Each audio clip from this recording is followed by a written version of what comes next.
Bonjour, voici les actualités info bref de ce lundi 1er mai. Les syndicats de fonctionnaires accepteront-ils l'offre d'Ottawa ? Le gouvernement fédéral dit qu'il a déposé cette fin de semaine une offre qu'il qualifie de finale et qui répond, selon lui, à toutes les revendications de l'Alliance de la fonction publique du Canada. Ottawa précise que cette offre propose des salaires bonifiés et des solutions pour répondre aux priorités des employés, comme le télétravail. De son côté, l'Alliance des fonctionnaires indique qu'elle a fait un peu de progrès sur la rémunération et la sécurité d'emploi, mais que les négociations se poursuivent.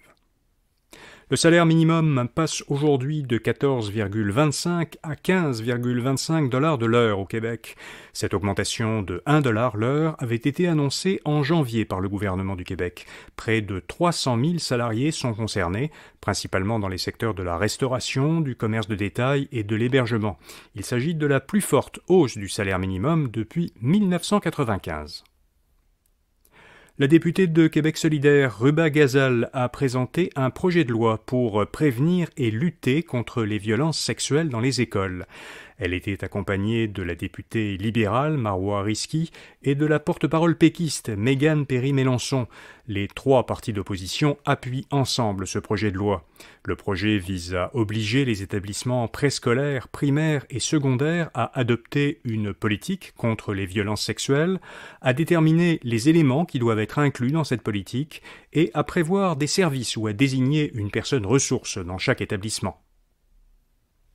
Selon Radio-Canada, un travailleur qui agissait comme sous-traitant dans la fonderie Horn à Rouyn-Noranda a été gravement intoxiqué et hospitalisé dans un état critique. Il aurait perdu son masque respiratoire après avoir été percuté alors qu'il était en contact avec des poussières contaminées aux métaux lourds.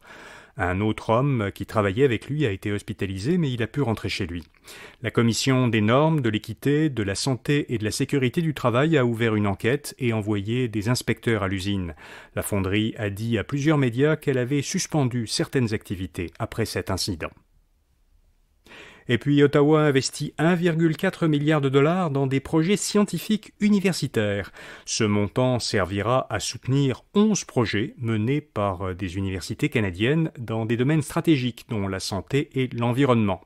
Au Québec, l'université McGill recevra 165 millions de dollars pour poursuivre sa recherche sur les traitements thérapeutiques à base d'ARN. L'Université de Montréal recevra 124 millions pour développer une intelligence artificielle qui serait robuste, résonante et responsable. Et l'Université Concordia recevra 123 millions de dollars pour des recherches sur comment électrifier la société et décarboner les collectivités. Voilà, vous savez l'essentiel. À demain matin pour d'autres actualités info bref. Bonne journée.